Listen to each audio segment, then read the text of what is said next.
magpapakitang gilas ang pinakamagagaling na dancers sa buong Pilipinas. At huwag na natin patagalin, let's meet the judges!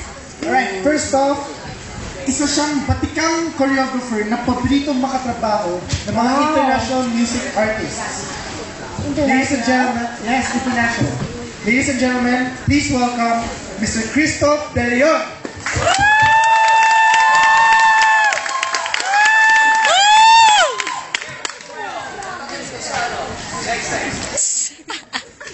Ang next judge, alam mo ba, ang next judge natin, siya ang unang babae na nakasayaw ang King of Pop.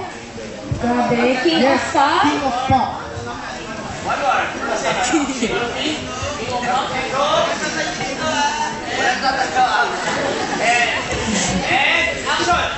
Our next judge is the first Pinay na binigyan ng pagkakataong makasayaw on stage with the King of Pop. Grabe, King Yes. of Pop talaga. Alright, so let's give it up for Miss Justine Garcia.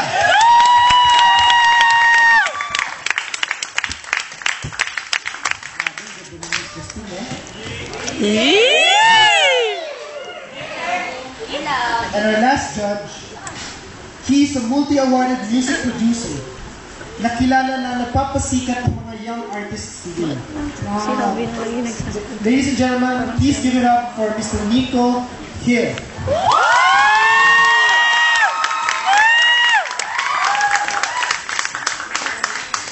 Now for our participants.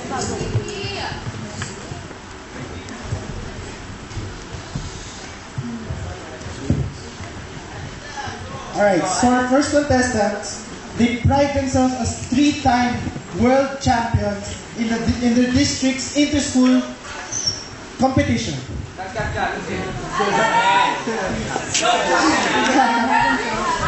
stop.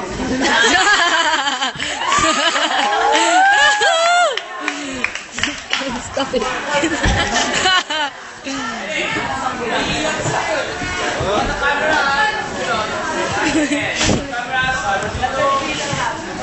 Oh, baby. First contestants, they pride themselves as 3-time champions in the school district's inter-school competition. Guys, wala muna dito. Wala muna tato, ha? Ready? Action! So our first contestants, they pride themselves as 3-time consecutive champions for the district's inter-school competition. Wow. Ladies and gentlemen, give it up for the Automatic Groove!